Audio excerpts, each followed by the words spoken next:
It is so good to see your faces here. I know it is an incredibly cold day outside. I don't know if anybody else here is also not a fan of the cold. Okay, I saw some hands. Yes, you're seen, you're affirmed. Yes.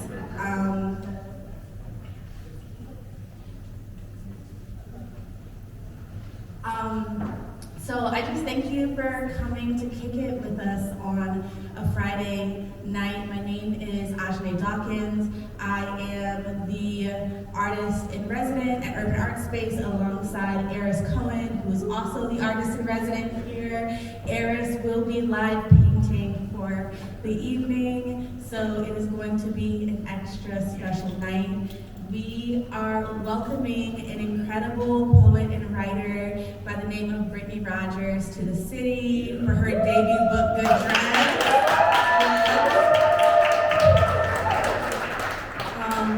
And we get to celebrate her and watch her, listen to her be in conversation with another brilliant writer who needs very little introduction in this city, much less anywhere else, Hanif Abdurraqib.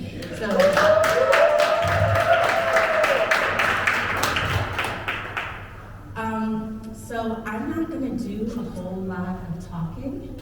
I'm going to read one poem, and then I'm going to read some bios, and then that's pretty much the last you're going to hear from me for tonight. How this is going to work is I will introduce both Brittany and Hanif and read their bios at the same time. I will exit. You'll be able to hear them share some work, them be in conversation, and after the space, our incredible DJ O'Sharp is going to mix some tunes inspired by Brittany's book, Good Dress, and there will be space for you to get your book signed in the back. If that sounds cool, say cool. Okay, I grew up in slam. I don't know if it's obvious. So I am gonna read a poem that I started before Good Dress and I revised it after Good Dress.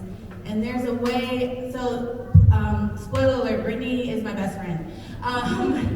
And there's a way that when you get the pleasure of studying people who are as gifted as she is, that it changes and informs and expands your own writing and your own perspective on life. So I think after sitting with a lot of Brittany's work, I just realized where the honesty in my own work is missing. So I'll read this poem and introduce them, and then I'm gonna turn it over. This poem is called Of Age. I was harassed, first by my family's eyes, noticing what I wasn't aware of. A rounding here, softening, hardening, growing, whistle sharp. They announced a change whenever I entered a room, breast, hip, thigh, getting grown, getting womanly, womanish, fast, tailing women. Then the boys, hallway chasers, fervently learning to unhook a bra between two fingers turned ragged metal, turned razor snickering in my back. Then my body betrayed itself. My singing blood, its shrill and wanting voice I hissed over. I said stop, but could feel the pulse between my legs too. In 7th grade, I was temporarily banned from the local skating rink for kissing a boy on the air hockey team. Me sat on the game's boundary, puck beneath my nails, skates stunted to useless ankle weights, 8th grade boy from a city over nudge between my thighs, hormones so new they shone like pearls. I'd been given the talk. What determines what's given instead of mutually engaged? Theory prepares you for desire about as much as it prepares you for war. My family was multi-generational home, suburb migration from Highland Park, from Brooklyn, a church building we owned. What could I know of hunger? 3. Being 12 and fast is a leprous felony. Ask me now if I care who slung hoe at me like clotted mud. What mother told her daughters I would taint their name? Growing a new body overnight is dizzying. Waking with brand new breasts feels like the first time you wield a gun. With my mind, it's a risk to keep one in the house, even to protect me from what our country has made of men. But damn, I can imagine the fear, the power, this new extension of yourself capable of something biblical. It's enough to make anyone reckless as God. For who is galloping through my blood? Who is whispering for all the ways the flesh will fail? Still, I made you like this. Who is blooming at the mouth? 5, quiet starlight God. Pulse warm, harvest God, oh God of the bodies, of daughters who learn to shield themselves, God of loneliness, God of love in the middle of rebellion, God who strikes down the weeds that threaten the field, and still, God of the weeds, God who watches our queries growing tall as delphinium or sky, and speaks our names into the wind.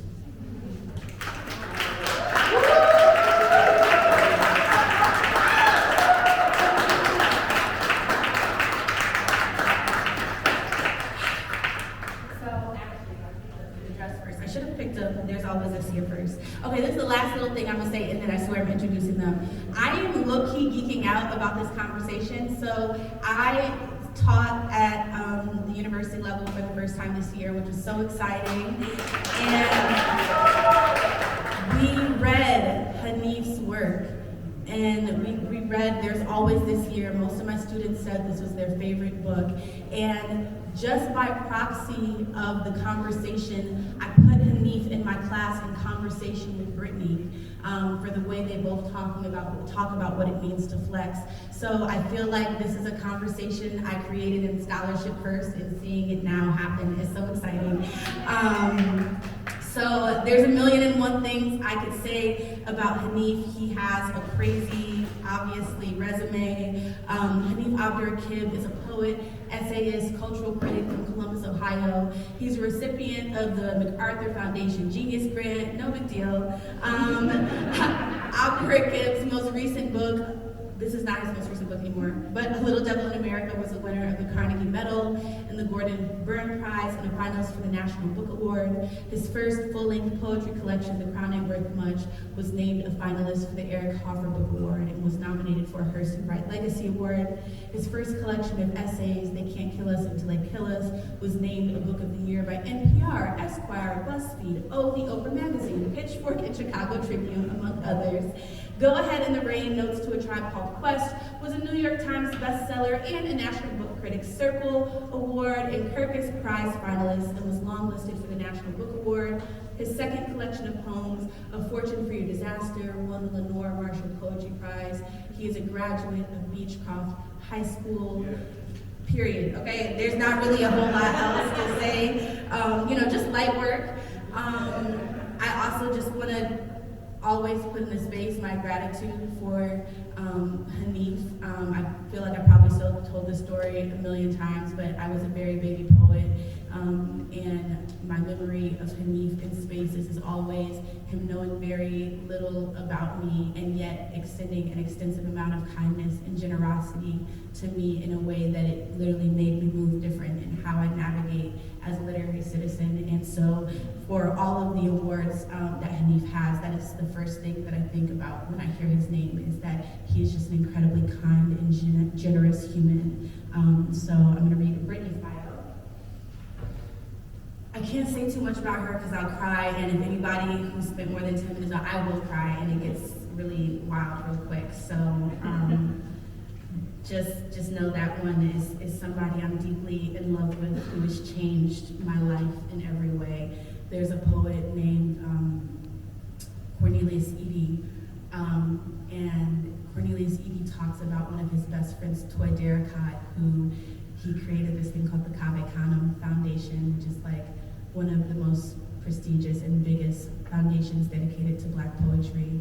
And Brittany and I got a chance to get a quote for him for a podcast episode we did where he talked about Toy, and he said, there's just me before Toy and me after Toy, and that's really frequently how I feel about Brittany.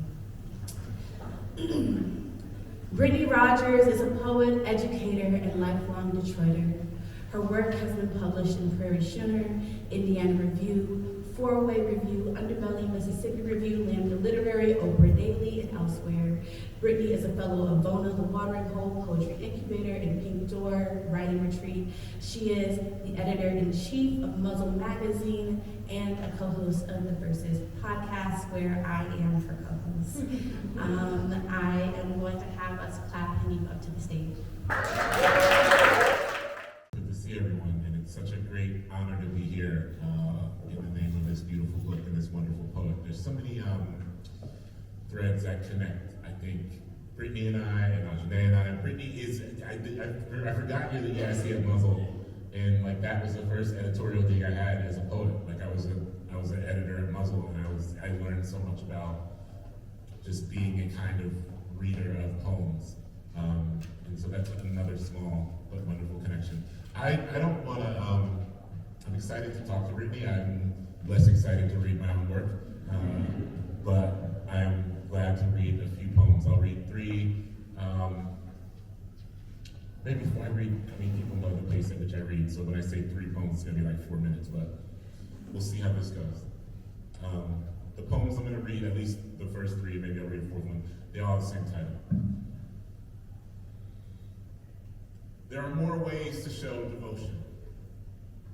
The good news is there will always be a little bit of money in a corner store run for an OG. Mine keeps a dimly lit black and mild swinging from his lips. Soft border between what would otherwise be a clash of naked teeth. The light jumps like a threat when he laughs. The flame says, love me but don't get too close. The $5 bill says, whatever change hits the counter you can keep. The bad news is every hustle gets harder from here. The heart fragile as the branch the sparrow bobs on, crying some sad song to a sky too big to give a damn. And yes, the heart, like the branch and the song and the sky, can break in infinite ways. But let's say to part with some cash you know ain't coming back is a kind of widowing. The same way a song aiming for a sky it can never reach is a kind of widowing. By definition, you are made a widow by who has left you behind on a block more wretched than it was when they sang some Marvin in your ear on Sunday mornings. You are made a widow by what the heart can survive and keep going. Engulfed in a night's shadows, a lonely beam of light bounces between the lips of a crying man,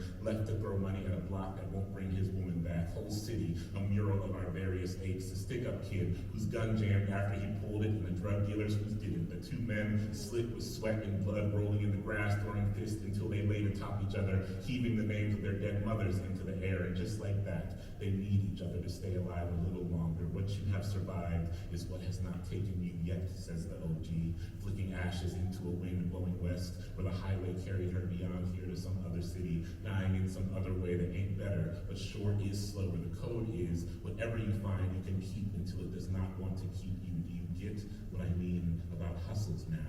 I cannot force you to stay. The city tore the corner store down with a pile of bricks while we slept.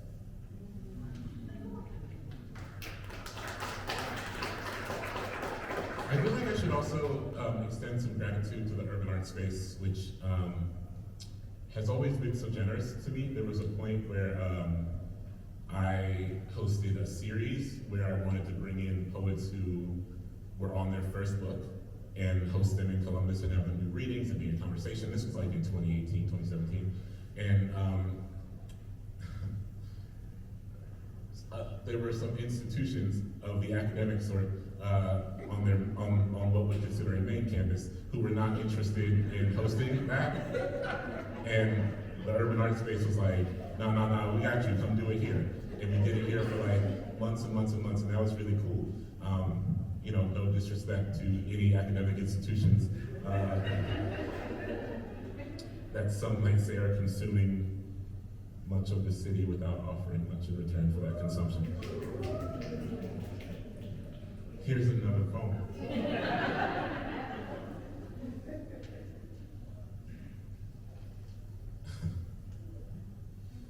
There are more ways to show devotion. I had to pay to read your obituary online. I had to pay to remove the ad where your face would be. There is a cost the living pay when the living is done. The ad was for a funeral home in a city neither of us lived. I refreshed the page, and the ad was for a pizza place. Again, the ad was for a business degree. There is money to be made in convincing people their loved ones are actually dead. Your uncle told your mother we could bury you on her property, and she would not have to pay taxes on the home where you and I fought 4 summers ago and stopped talking forever. And your mother, who believes in eternal life, shook her head and said, no, that's only if we make the whole damn backyard a cemetery. Which is accurate in a way for those looking to evade property taxes. Not that I'm trying to encourage anyone to evade taxes. But quite frankly, if there were ever a time to stop paying taxes, I think we are in the golden era of tax evasion. But don't tell them I told you that. But if you create a plot of land in your backyard that serves as a cemetery, you do not have to pay tax on your property. There's a lot of weird rules. Anyway, I did a lot of research for that poem. It took me some strange places. All for like 8 lines of text. There are more ways to show devotion.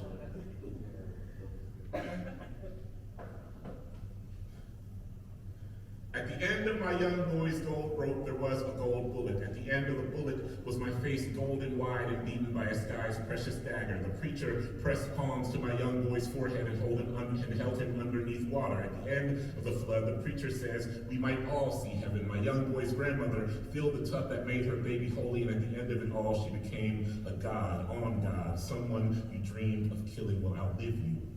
At the end of your clock, a grandchild's face will be turned towards a blaring sun, and hands you wanted cold and lifeless in some years past. And just that living child, squinting into the heat, may grant you mercy at the end of the line that leads to the gates. At the end of the flood, we and all our animals walk the wet earth by twos. Animal of fluorescent rage, animal of boundless grief, animal of envy, animal of 2 greed, guns grazing its hip. At the end of my chain, there are 2 flightless birds. At the end of the anguished bird call, there is a dying country. At the end of the bullet on my young boy's chain, I resemble the unkillable, prayed for and never prayed on. I name the dying and the drowning, and it never comes from me. Put that on everything. Put that on my mother's good name. Put the flowers over the stone and let the seasons return them to dust. Put that on my mother's laugh, on the symphony of her living, which now fades in and out of my memory like an old soul song fighting through a radio static. Put that on my mother holding her newborn son and turning his ear towards a father's mouth, and the father singing a prayer. At the end of the prayer, you begin dying or running from dying. At the end of your running, the light bends over the wet ground and the gold lashes your unburied face. On God, it will take more than water.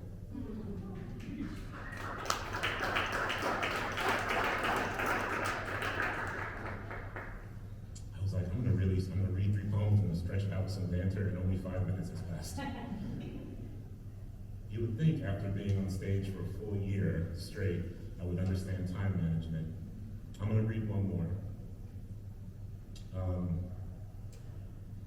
I was 11 years old when the TLC song No Scrubs came out. And perhaps as an indictment of the fragility of the male ego, even at a young age, I remember feeling very indicted by that song.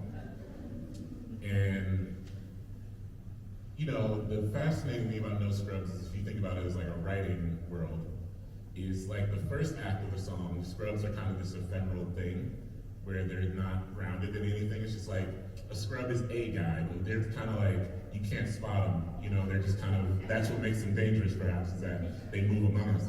And, but in the third act of No Scrubs, the thing happens where they turn into the direct address. They like break the 4th wall, and they're like, if you don't have a car, you're welcome to talk about it. If you live on the parents. And I remember being like, oh, wait a minute. I remember like ticking off the criteria at 11 years old and being like, oh no, they're attacking my lifestyle. And so, as an adult, a lover of that song, truly a lover of that song. I started writing these poems that use those direct address moments as prompts, not to write like, you know, I feel like Ajanaé and Brittany and I came up in slam, so we know the very bad, respectfully, the kind of poems like, you know, the like, in response to TLC from 1996, you know, like, I didn't want that. Yeah, the open letter, that's what I was thinking. You know the like open letter to TLC. I didn't want to do that, but I wanted to use them as prompts to reframe questions of apocalyptic loss. And so I'm going to read one of those poems, and I'm going to sit down and joyfully listen to Brittany read. This poem is called No Scrubs. Woefully unprepared for the world's newest undressing, I hang 2 hands on the passenger while heavy clouds draw a knife along the sky's throat and the red roads beg to be slid upon, death be damned. I ride shotgun in any machine that will hold my heart while it twists like a snake pulled from its resting place, cursing the distance between a mouth and a target. Shotgun, named after who might sit close to someone who holds something precious and fire off a weapon to protect a person they did not love, but could be convinced to kill in the name of. And beneath the percussion of a fingers quivering along the trigger's vicious grin is something I believe to be not far from love. I am not a killer, but there are those who I would kill for, and the kingdom of heaven has a home for that kind of devotion. The only God I pray to understands loyalty in one sense, a commitment to undoing what might undo you, a halo of dark birds circling a hunting dog at the end of a hungry and shadeless season, the dog slowly surrendering to the violence of heat and the heat itself, which arrives to settle a score and never leaves, laughs at our size thrown into the ever-thickening darkness. I was once foolish enough to think myself among the circling birds and never among the dying. I say, I know I was fly, and I mean I believe the weapon that would be the end of me had not been invented yet. The roads wet and damned to death, I swear, if I love you, or if I have loved you, or if I have ever heard a song, or watched a moon twirl into a blood-red gown and thought of your name, or if you have been dead for so long that I can remember your laugh, but not your voice, if I have to conduct an imaginary symphony of your once living sounds that now run through the cracks in my fingers like vengeful wind, even then, I swear, I am beside you, and reaching a hand across the flimsy partitions between this world and whatever world comes after. Try to holler into the expanse of terror along the road between apocalypse and aftermath. See what echoes back. Memory is the home you earn until you can't anymore. I whisper my mother's name into my cupped hands in every room I enter. Everywhere is my mother's house. Thank you. Brittany, I'm very excited to hear your voice.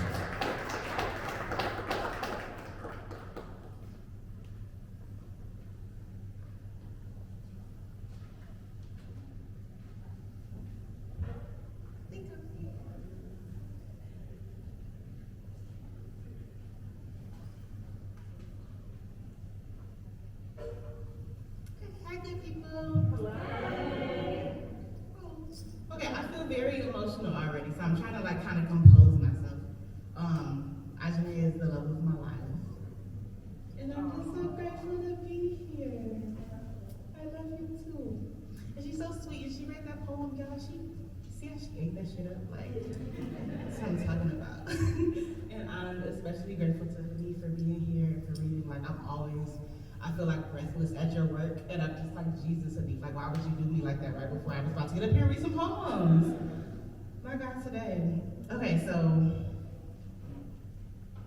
I'm a Detroit girl, which I don't think that's a surprise. I say it all the time, so I'm gonna start my set with a very, very Detroit poem. It's an ode to the ice cam. /swag cam, I guess, because they tried to give it a new name. But the ice cam. Do any of y'all know what the ice cam is? Okay, great. It's like my most favorite Detroit shit in the whole wide world, okay? It's the camera that plays at the Detroit Pistons games, and instead of like kissing or whatever, people hold up their jewelry. And again, it's so fucking Detroit, like, and it makes me very, very happy. It does not seem to make people on the internet very happy, but it makes me happy. So there are a series of odes in this book to the ice cam, and this is one of them. It's called Doing Too Much. Ice cam, Little Caesars Arena, January 2022. Cashed out, so Detroit, she throws herself a Pistons-themed baby shower, makes a museum of balloons and basketballs and gold, and her fans call her gaudy, tacky. Twitter says that Detroit nigga is just an Alabama nigga with buffs. Rappers gifted our governor a pair, gratitude for the year she dared keep our city from dying. Outsiders didn't call her what they call us for wearing sunglasses in a city where we are the only light. They say ghetto and mean migration. They say Detroit stand up and we raise our wrists like shot glasses. Toast to us and our colored minks and our Cartiers, necks swaddled in brick thick chains.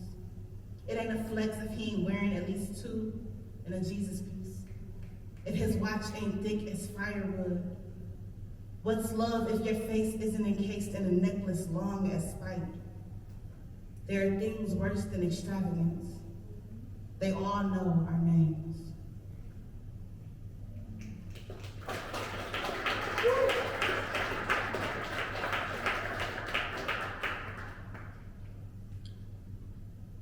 Detroit Pastoral. Who knows why the deers choose Chatham Street to gather? But I drive by the corner lot, and there they huddle, glass-eyed majesty. We're not supposed to see wildlife here, where sirens spent the night air its own soundtrack. Someone shouts, "You hear that?" And that could be anything. Lock your doors. This block, gap-toothed, fickle, field of yellow grass, field of soiled Pampers and beer bottles, food desert, but they graze anyhow. Whole herds of heads dip so low, I almost climb out my car to kneel.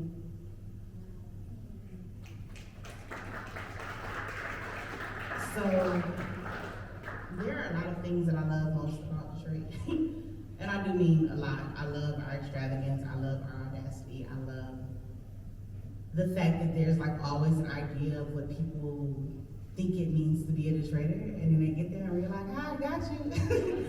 And one of my favorite got yous is like the wildlife in the city, because I think because we're such an urban city that people just assume that it's not there. And I'm like, we got rabbits and deer and shit. Like, y'all think y'all special. Y'all got the lock on the pastoral. Okay, so I'm gonna read you a long poem. If you have a look, it's actually the center of the book.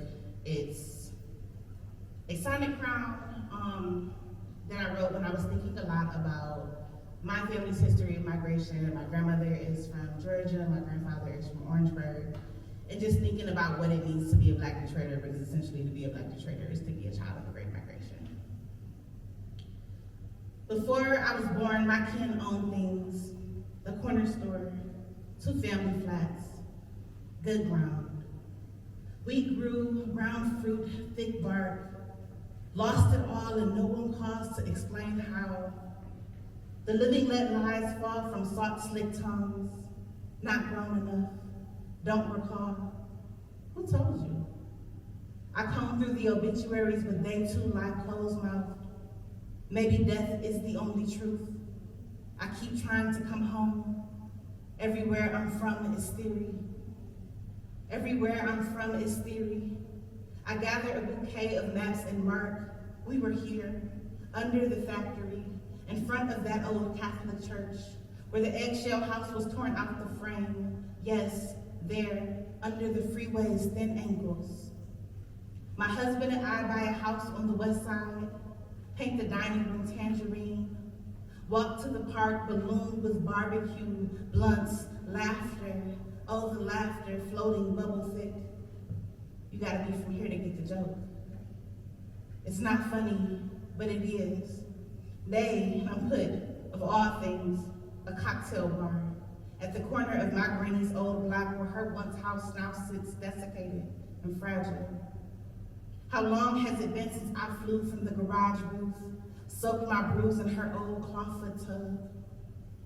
Can I tell you a secret? That house, I didn't want it. Not then. I wanted everything stainless. Forgive me for needing land that I was the first to walk on. I already belong to them, all of them. Daughter of all of them, daughter of hymns and riots, daughter of the remnants after flames licked the whole town. Granny say we got people down in Georgia, the Carolinas, Alabama. She makes me take their first and last names, last rumored location. Good girl child, but I lie when I vow to visit while in town. Instead, I workshop, craft talk, fellowship, buy books. How do I look south for the living when I last took the trip for the dead? All I remember of the trip down south is Detroit's frozen arms shoving our minivan full and cranky all the way to Orangeburg. I want to say it was a good service, that my great-grandfather's body looked nice, his hands waxy like well-tended fig leaves.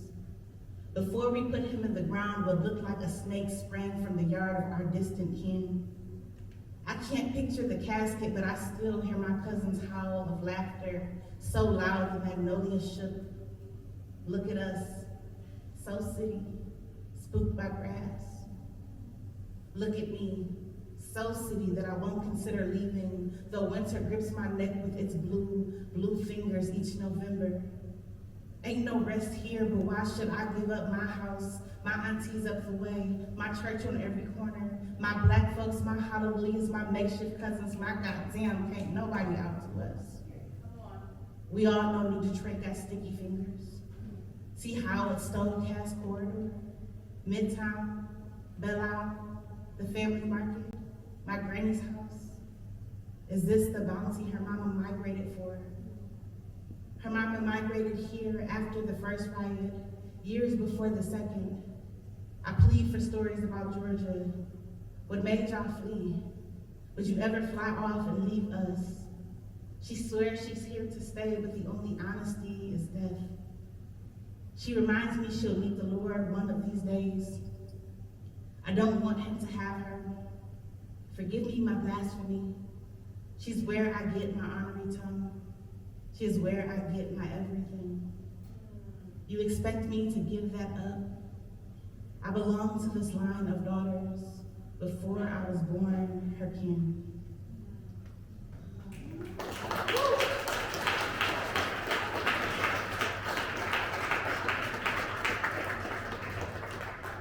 I'm actually going to call it like a slight audible, but it's only audible because I'm the only one who knows what I'm planning to read. But because I mentioned my grandmother and I'm in a tender mood, I'm gonna read you a new poem or two. I know, right? My granny was living when I started this book, and she passed before it came out. And I've been thinking a lot in my writing about beauty, and I've been thinking, of course, a lot about grief, because grief is the feeling I've been sitting with the most. But I've been thinking about how even in our grief, like our impulse is to beautify things for people, as like a sign of honor, a sign of homage, a sign of respect. And so just thinking a lot about what that means.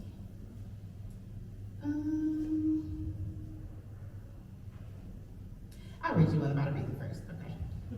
Just in the body, we, Detroit girls, daughters of Motown, knew before we saw the bronze casket that Aretha would be dressed down. Some non-believers, outsiders, called it frivolous. 2-day viewing, 8-hour-long service, 4 outfit changes, each dress more elaborate than the last. Beautiful, beautiful gowns. Accessorized from jewels to pointed heels. I half expect her to break out a side eye, built out of him to remind us who the queen is. There is, of course, no such performance, though we all huddle like crows, waiting to see if she still looks like herself. There is a protocol to this, a right way to send someone back to the lap of God, wearing their Sunday best, so dressed up they could be mistaken for a bride. This poem is called Before the Service. That night, the city closed its blinds and left us to fend for ourselves. Against the harsh snow, the thunder applauding the sky.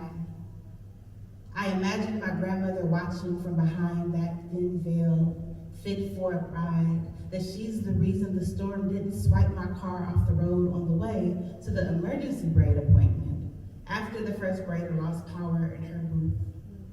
I had to beg for this lot. Same day, late evening, snow flooding the street.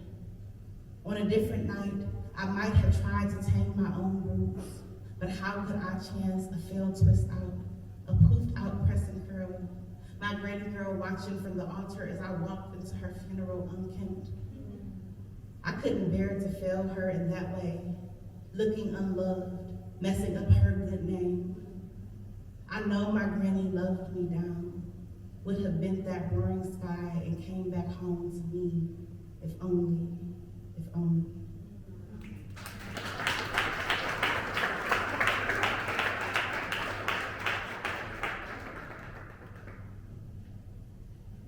Okay, thank y'all for indulging me. Thank you.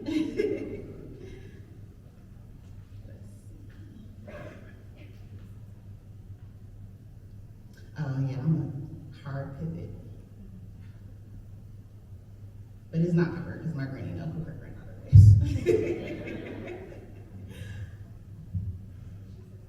This poem is called Rock the Boat, is a song about strapping. And it's after another poet named M. Powell, who's brilliant. Rock the Boat is a song about strapping, according to my pastor, who I, like a fool, mistook for the voice of God, calling me by name. Of course, strapping was too vulgar a term for her holy mouth, though she called Aaliyah everything but her name, and me, funny, for watching a woman dancing with women, their bodies whisper close, not a man in sight. I want to name that I'm embarrassed to tell you this. I let the knife of her stare stop my hips from rocking, nodded as she named my litany of sins, unnatural, ungodly. In my own home, I changed the channel. There is a name for the type of lie I told with my mouth closed, for what I pretended to not know as clearly as my own name.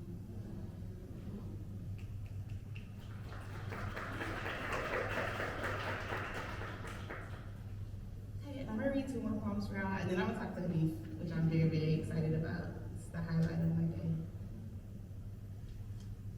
Okay, so this is the title poem of the book. The last poem was an ekphrasis after like the video Rock the Boat, and this poem is an ekphrasis after Cardi B's video for Money. It should be embarrassing how many times I watched that video. It's not. It should be. Money, after watching the video by Cardi B, after Tiana Clark. I too wanna walk in the bank brazen, to rain dollars over my friends' asses, fund any pleasure we want. I want enough money for men to cover their eyes when I walk in the room, enough that no one reaches for my waist without asking. I want to perch, straight back and haughty, pat my pussy, shoulder roll, damn I'm fine. I was born to flex. It's not really about the money. Who would I have been had my family kept the land we owned, before the factory buyout, before we stopped scraping change together to keep the farm I never got to step foot on? I don't want to be rich. I want enough coin to relax, to spoil my damn self, to tend to the baby gasping and rooting for milk without worrying about ruining my good dress.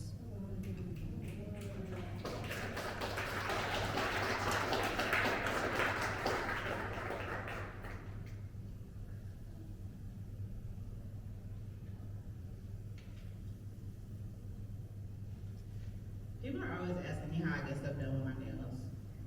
And I try to explain to them that I can do everything with my nails, but the occasional like little thing that you normally don't have to do, like flip a page like one at a teeny time. Like, it's never the things that they think I can't do. It's always like the tedious stuff. And this is the last poem in the collection. It's called I'm Too Pretty for This. I wrote it thinking a lot about adornment, not realizing how much I was also thinking about beauty. I think a lot about class as a person who was raised very poor, who grew up very poor, who was very poor into adulthood, who was still very working poor. So I think about money a lot, right? And then as a Detroiter, I think about adornment a lot because we believe in being fly no matter how much or little money you have. Like my braids are gonna be laid. I will barter with you for these braids. Like it will be, it'll be done. And I didn't realize until being outside of the city how much shame is supposed to be associated with being poor, or how much shame is supposed to be associated with like being heavily adorned, especially when it's clear that you're like, new money even and not old money. So I wrote this poem thinking a lot about some of that. I'm too pretty for this. After Ross Gay, after Gwendolyn Brooks. A spell I cast when shame opens its lying mouth and calls me out my name. The once lover swung his fist, my front door padlocked, belongings sprawled on the patchy lawn. Checkingo knows me by name, and so does the nail salon. I should be embarrassed by how I cream before beauty's lap. I know what they say of the hiss of vanity, how it holds me back from heaven. I know also how grief folds my voice into its back pocket. Don't think me dramatic. People have died, touch-starved, penniless. I will not settle for anything less than sunflowers.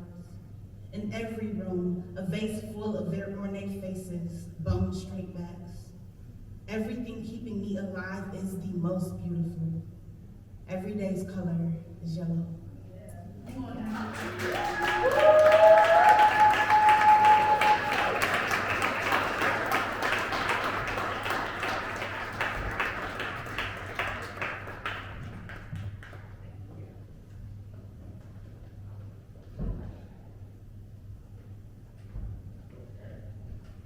Thank you for that. I'm glad you read a few of the poems you read because that's where my brain was going. But please, folks, give another hand for Brittany.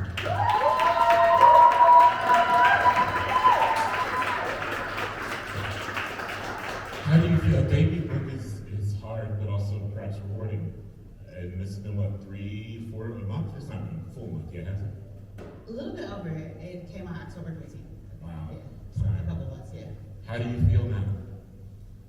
Still kind of surreal, honestly. Yeah. Like, people send me pictures like the book is in my bookstore, and I'm like, that's bananas, because in my head the book is still like on my laptop. Right. It's It's on my wild. laptop. Right. It's somehow like wild it is to think about the fact. I know this is like a very basic, silly thing, but it's wild all the time to me to think like that shit was like a Word doc. Yes. You know what I mean? And now people can touch it. I think that the way that, I don't know about how you have been prompted to talk about place, but I often feel like the way that I get asked about place is really frustrating, I think, because it lacks, the questions tend to lack imagination, so let's hope I don't do that with this first question. But I was in New Orleans like 2 weeks ago, right, and someone said this thing to me that was like, well, this is a place that has to sell a certain mythology to people who don't live here or understand it, and that mythology ends up reflecting back on the residents of that place who know better, right? And I don't think about Detroit in that way, but I do think Detroit has a mythology that instead gets affixed to it by people who have never been, or who have maybe that don't even understand its actual material history, but understand, let's call it plain, like understand a racist imaginary history that they're affixing to the entirety of a place. What I really loved about this book was how it gracefully and brilliantly, and sometimes very humorously, afforded a kind of decadence and not even dignity, sure, but more than dignity, like decadence and opulence to every single kind of brick and corner of this place that you obviously love. How do you toe the line as a writer between doing what Toni Morrison suggests, is like turning away from the white gaze that has affixed a certain thing onto Detroit, while also understanding that you are perhaps operating in opposition to what has been made of that city? That's a great question. I think for me, when I'm writing about the city, it's almost always like in my heart, like a measure of ode. Like I'm thinking about the things that I love. I'm thinking about the places that I fuck with. I'm thinking about the stories of places that I want to tell, that I have the lived experience to tell and the intimacy to tell. Because I think intimacy is really important to talking about place. Like, I don't know. People love talking about Detroit who are not from Detroit, and it baffles me every time. Because I'm like, what could you possibly have to say? You who have not lived here, who have never visited, who've not spent like significant time. So I think I approach writing about the city the way I would approach like writing about a friend or a lover or, you know, somebody who I deeply care for. Like, which part of this story is my part of the story to tell, and thinking about why I'm telling it. And it's never because I want to refute a thing. It's usually because I'm like, oh, this very funny thing happened in this place. Like, I would just love to have that moment archived. You know what I'm saying? Yeah, I was going to ask about ode and ekphrasis, and this is a good chance to ask about the ode, because I think the way that you utilize kind of odes in the book, even when you're not specifically naming like, this is an ode, but Detroit is like a fully embodied, living, breathing, like organism in the book, and I was wondering about the kind of repetition of the practice of ode writing, because I tend to think about the ode as something that injects a humanity into anything, anyone, you know, because the ode traditionally has been to a beloved or a living, breathing human, but I think that in our hands, particularly in the hands of, I think, Black poet, and the, like the form of Black poetics, the ode can be like, ode to that velvet green couch that everybody's grandma got, you know what I mean? And so, which I now have one in my home, becoming my grandmother, thankfully, it's a blessing, but were you kind of intentional with the approach of the ode, or do you just view, is your form of poetics just steeped in ode making? Are these too long or ridiculous questions? Never. And I think, I love the language you gave to that, because I think it's the latter. I think that tenderness is really important to me in writing, and I think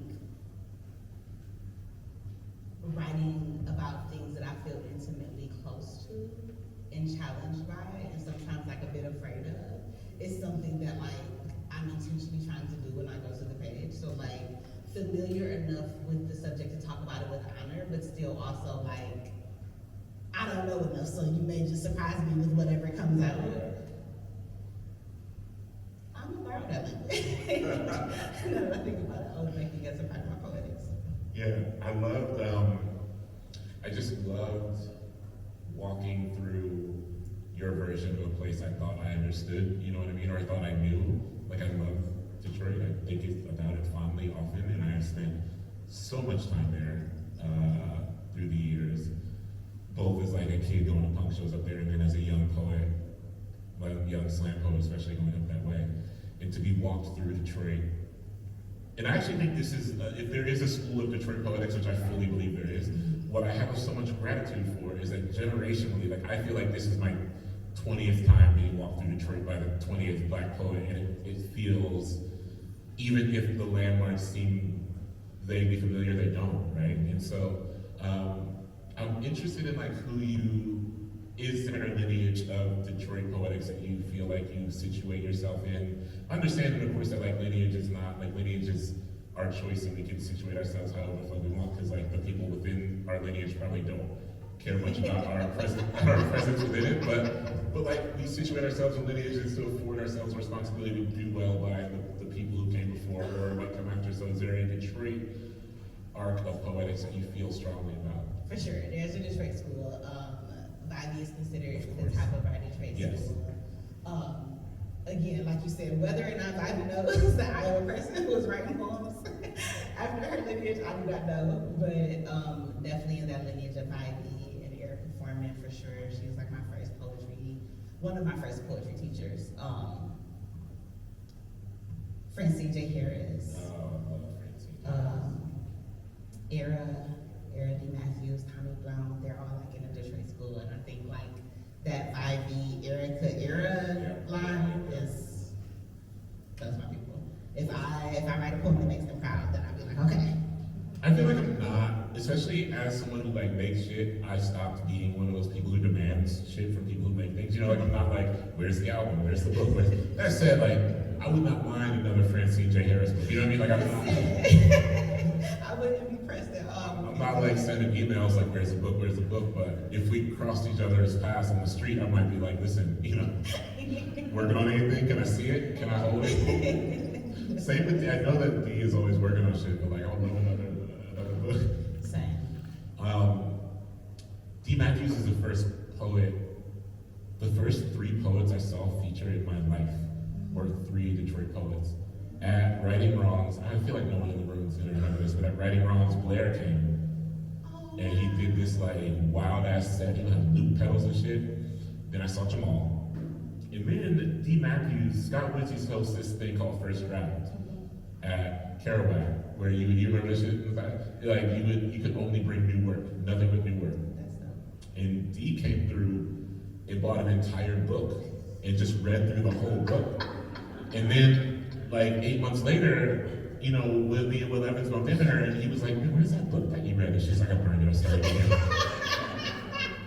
And I remember like, that's what, I was like, I was a baby poet. I was like, you know, I was like, man, that's what it is. You write a book and you set it on fire. That's shit. Yeah, that's the thing. I was like, this is what poets do. And Will was like, listen, man, that's not what, that's what that poet is. Yeah. I'm not gonna hold you. There's this one time where we had like this writing retreat we were trying to get up in Detroit called like Fortified. And Dee was there, she was one of the speakers, and she came through, was like the keynote, spoke completely like straight off the cuff, but it was like master level like material. And then afterwards, I like went up to ask her a question. I don't even remember what I wanted to ask her. But we started talking about like being parents and writing and stuff like that. And I think she thought I was gonna ask her like how often should I be writing? And she was like, writing every day is bullshit. No one does that bullshit. Don't let these mothers out here lie to you. That's not what they're doing. And I was like, oh, okay, cool. I wasn't even, that wasn't where I was, but thank you. I appreciate it. She's one of those people, I don't know. We could do a D. Matthews appreciation hour, but read the work, it's amazing. I want to talk to you about ekphrasis because the ekphrastic poem, I think like a big part of my operating system is like 90% of our shit is ekphrastic in some form, perhaps more, right? If we were to treat it as just like ekphrastic work, it's just the witnessing and the re-articulation of the witnessing. But what I love about the use of ekphrasis in your book, and again, like I'm speaking specifically about like Black poetics, is that I think we have adapted. We're not just like, I'm gonna write a poem after walking in a field and looking at a tree. It's like, I saw a Cardi B video, or in the case of that Tiana poem that you went after, it's like I saw that Rihanna video, and I saw there's like affixing a kind of, again, I don't return to the word dignity, even though I'm seeking something greater than it. It's affixing a kind of dignity and respect and value to the contemporary art making of our peers. I mean, I'm not saying like Rihanna is our peer, but like for the sake of, maybe in some ways, not really, but like. But for the sake of the yeah, I don't own like a makeup empire, but you know, this close. One day. Okay, but seriously, I think that there's a way that we are approaching the media that we grew up with, the music videos or what have you, and reformatting in a way that affords some real honor and respect and beauty to it. What's your relationship with the ekphrastic work, and how are you hitting a point where you realize I have consumed something that I want to make into something greater? Like I've consumed this and I want to stand atop its shoulders and make something great. I think when it gets to the point where it's something that I cannot stop consuming, that's usually the point where I realize like that there's a question in my head that I have about this thing that I haven't quite figured out the answer to. I think it's usually questions that drive me to poems. So when I was watching the video for Money, for example, I was like, first it was Cardi's fine. It's Cardi's fine, okay? And I was thinking lots of thoughts about Cardi being fine. And then it was very much the appreciation of like seeing her, like that scene where she was like breastfeeding and holding the baby. Yeah. I think I was stuck on that scene for so long that I was trying to figure out like what about it was felt both impossible, but also felt like something I wanted to reach toward. And I think that like kind of led me more so to asking questions about the video, and that led me to being like, okay, I think actually I want to figure this thing out. Yeah, I think what I like about the way your ekphrastic poems specifically show up is that they're kind of like constantly seeking. When I think sometimes ekphrasis is used as a mode of being an end result of having witnessed. You know, I mean, I fall into that trap where it's like I have witnessed this thing and I have an answer that does not exist within the original form. What I love about the way that just like touch points show up in your work is that it is this kind of constant, like I've witnessed this thing, I have questions, I'm rooting through this poem, not to get an answer, but to kind of just continually express my desire for seeking. And that I think is perhaps like a truly ekphrastic approach, one that says, I have witnessed something and I would like to keep witnessing it with newer, better questions in mind. And well, this leads to another question. I folded over these pages. Sorry for dog earing your book. I dog ear books. Okay, I don't know. I feel like some people have strong feelings about that. They do. It's very strange to me. Do what you all do. It's okay. I dog ear. But I dog ear too. Yeah. But what I love, unfortunately, I dog eared several poems, but I love the confidentiality and privacy piece, and then the other one, the like statement, the medical form piece. And for those who don't have the book yet, but are going to obviously get the book, these are poems that restructure through forms like erasure and forms like upsetting, but like very legalese forms. And I was interested in what brought you to kind of just like taking something as brutal and mundane, sometimes like violent, as medical paperwork or legal paperwork, and making it into something materially more interesting and indicting, I think. I think I was thinking just a lot about the absurdity of like, not just the medical industry, but as I'm interacting with different things and trying to get support, so you're trying to get like therapy support or like medical support, and I'm like, this is just so dumb. Like, why did you ask me if I'm ever too tired to go to work? Of course I'm too tired to go to work. Aren't you too tired to go to work? And then I think I started, that series kind of started with me trying to think of like better questions that I wish that they were asking me. Like, do you have the ability to call off of work? Yes. Financially, is that feasible for you? Or like things like that. And I think, actually it was working with Angel. Angel looked at the very first one and pointed that out.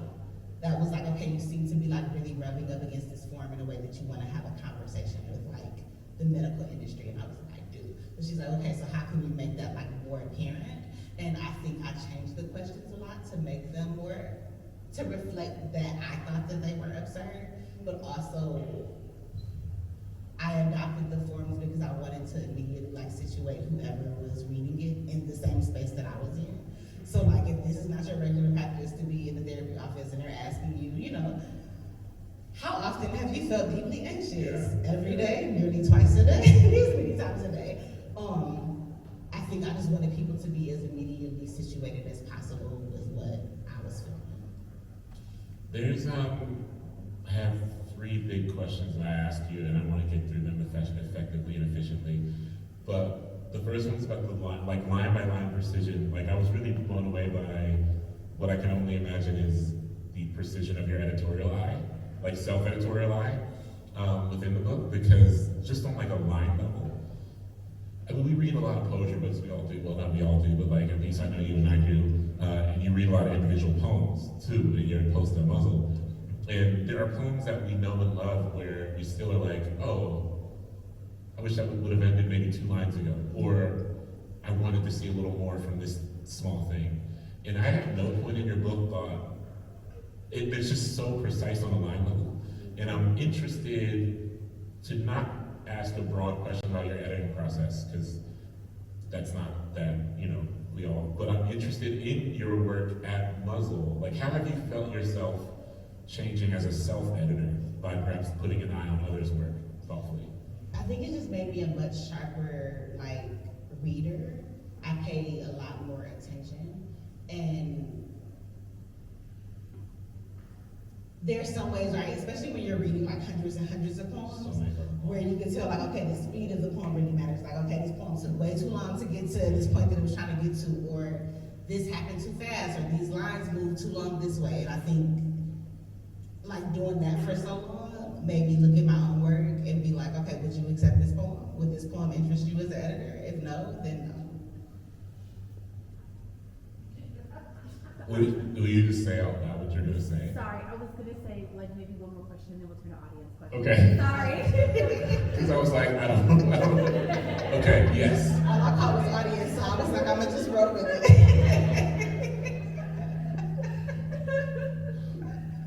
Sorry, you're the reading of hundreds of poems. It makes me ask myself, like, would I accept this poem? The eye that I turn on other people's work, I try to just turn inward. Which is, that shit is like really hard, right? Because I think, for the sake of audience questions, I won't, but that shit is like, coming out of my editorial term at Muzzle, I found that I was so resistant to turning that kind of critical eye to my own work, you know? And I think it's just like ego is the like ogre on the bridge or whatever that stops us from crossing it.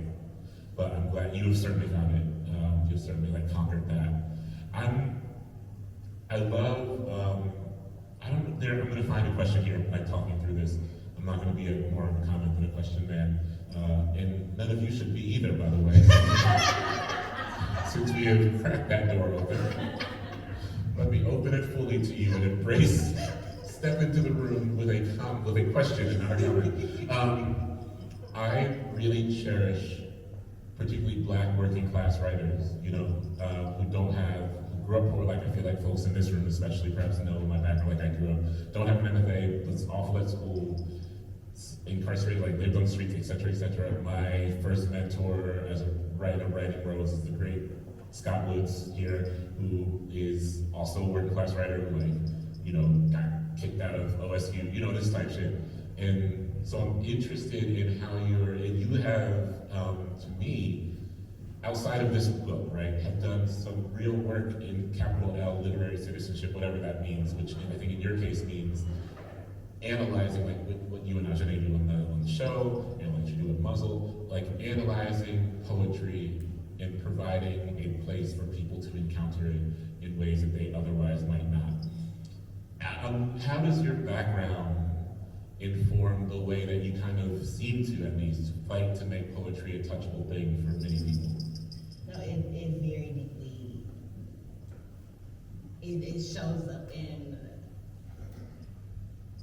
the fact that I feel like outside of certain like college classes, Absolutely. I wouldn't have had access to certain poets, right? Or if I didn't spend so much time in the library because that was all that I could afford to do, I would not have access to certain poets. And I think my work in the classroom also largely informs that, because I see how students are like really intimidated by poetry. And they're like, you know, most of it's just because they're like, I don't see it. So when I do, I don't know what this metaphor means or what this image means. And I think the joy that I get from working in the classroom and bringing poets to students made me then a lot more passionate about being like, okay, in what ways can I do that just in like the broader poetry community? And I think it's also paired a lot with like our quest for archival.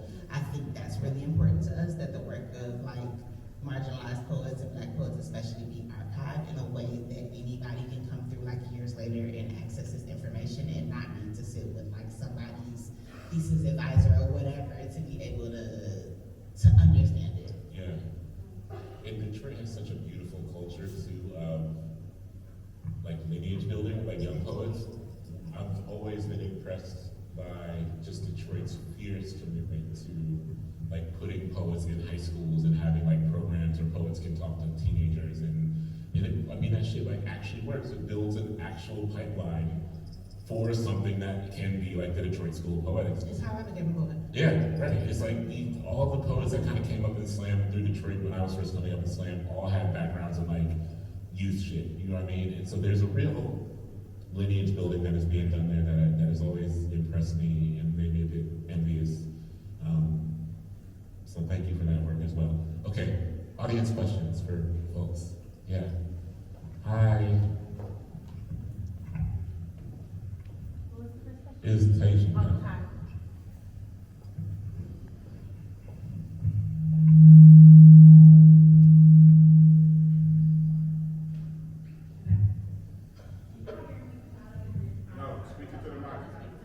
No, do it in the microphone. Okay.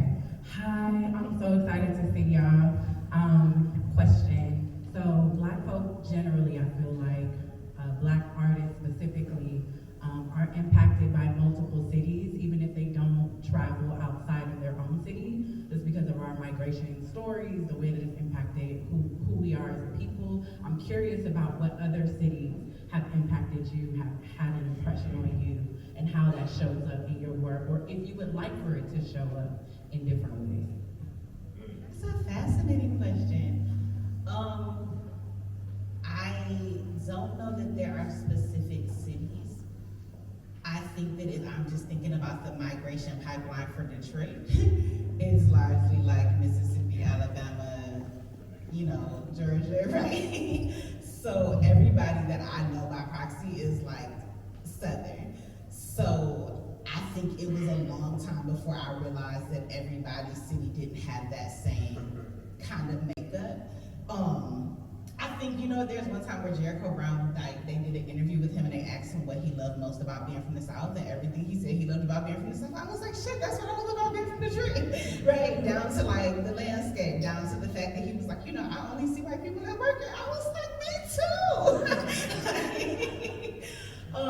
So I think that there is a way in which I feel at home when I travel to certain places in the South, the same way that I feel like I feel like I'm in my city, and that makes me feel good. Truly. Detroit, them niggas, Southern. No act right, like same food, same like, just again, no act right.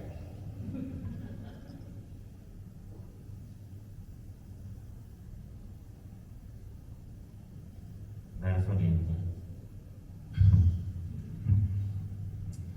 So I was just wondering, and this is more of a question about what you think readers should think when coming to your book. And I was just wondering, what kind of approach or like attitude or like mindset do you want readers to have when they start reading your works?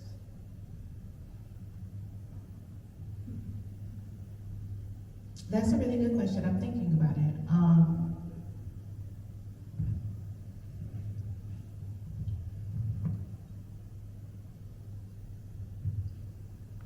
I hope that they approach with curiosity, but I'm gonna be honest. For the most part, what the reader does in my work is kind of their business, right? Once I had to make peace with the fact that once this book hit the world, it was officially no longer like mine, and in that way, it kind of belongs to whoever is holding it, and they get to form whatever opinions or like thoughts or connections or judgments even that they want to have.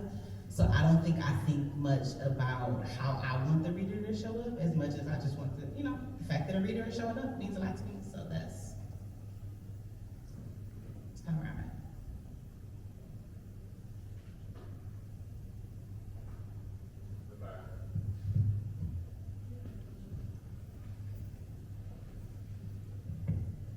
Peace, you all. I really enjoyed the format of this conversation today. I also wanted to ask, in being like friends with poets like closely, and also being the editor yourself, like how much are you sharing as you're creating, or did you finish the book and then was like, let me get some feedback? Just curious about like how much feedback to get from people that you care about. That's a great question. I am a very communal person and a very communal writer.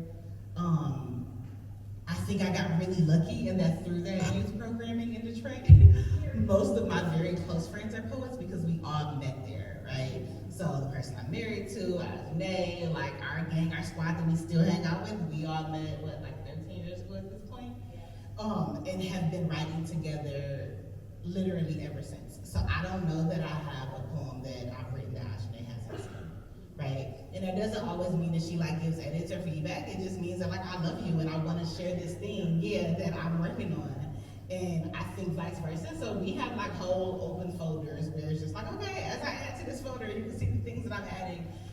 But something that we try to tell people is that we are friends because we love each other and not because we're poets. And if she never wants to write another poem again, or if I never want to write another poem again, we just never want to write another poem, but we're still gonna be, you know what I'm saying? It's still gonna be the love of my life. So everything, it takes the pressure off of it to be okay, you have to workshop this, or you have to, there's a way in which sometimes editing is work, right? And that's my best friend, so I don't want her to work. I just want you to see what I read, what I wrote, and I want to see what you wrote, because I'm deeply fascinated by Ajanaé's brain. I think she's brilliant as fuck. And And so there's that type of sharing, but there's not necessarily that you have to like edit everything that I've ever written and sharing. I sometimes feel like slam was foundational for me in that too. Because you would sometimes like hear some shit that was not going to be published anywhere, or you would just like hear something and then go up to someone and be like, will you send me that? Like, will you, can I hold that and I'll send you some of mine? I feel like that was a real exchange culture for me when I was in slam. Yeah.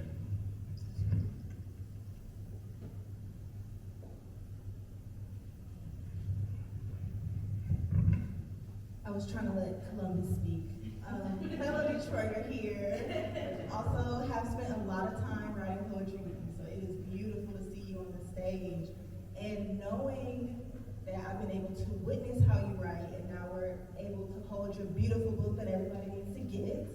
I'm curious about what tipped you over. What is the process from writing for your life and loving it, and then turning it into a book? And was there one big moment where you're like, this all needs to be together and this needs to be read? Or what prompted you to get us all here with this beautiful book? That is a very good question, and this book has been a lot of different versions of itself. It started out as a chapbook, and then I went to a retreat and kind of was like, oh, I think I have more to say. I think I have more that I'm questioning. So then I was like, okay, that's full length.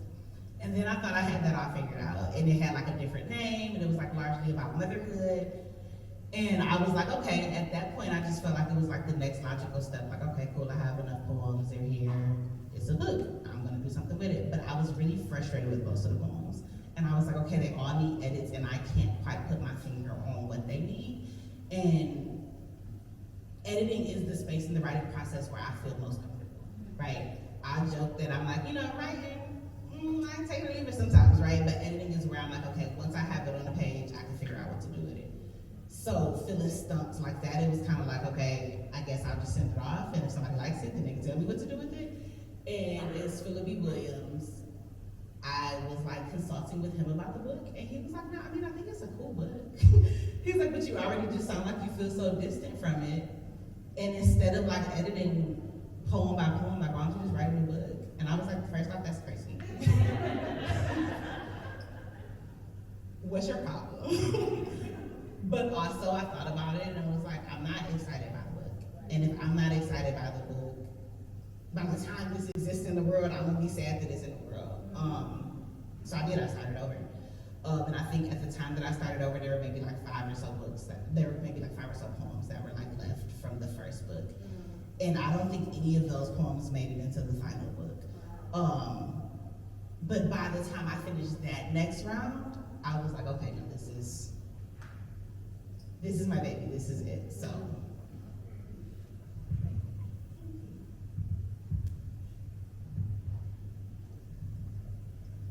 We got time for one more question. There not be no bullshit. That's a lot of pressure. Last question. Oh no. I was trying to let Joy speak first and then. But so I was at the event where you were launching your book, and I know you've had readings in between until now. And then also speaking as a person that's like typically in the room right across from Ajanaé, as you're like talking about readings, you talking about poems and stuff like that. Has your relationship with the collection changed since you've been touring? That's a really good question.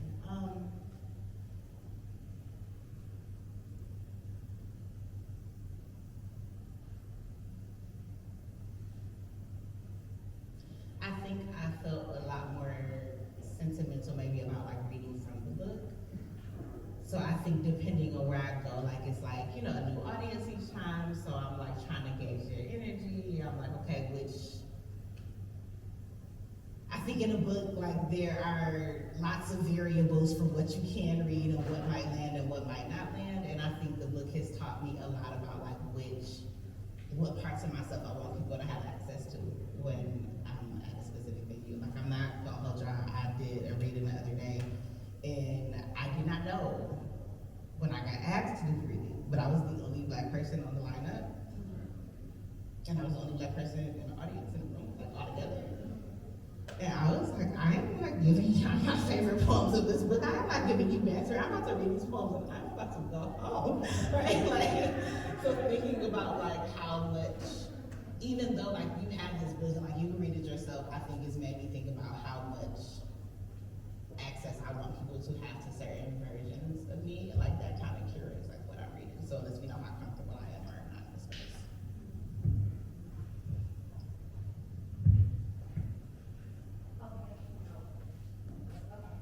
That was a lovely last question. Thank you all so much for being here. Can we please give it up for Brittany Rogers and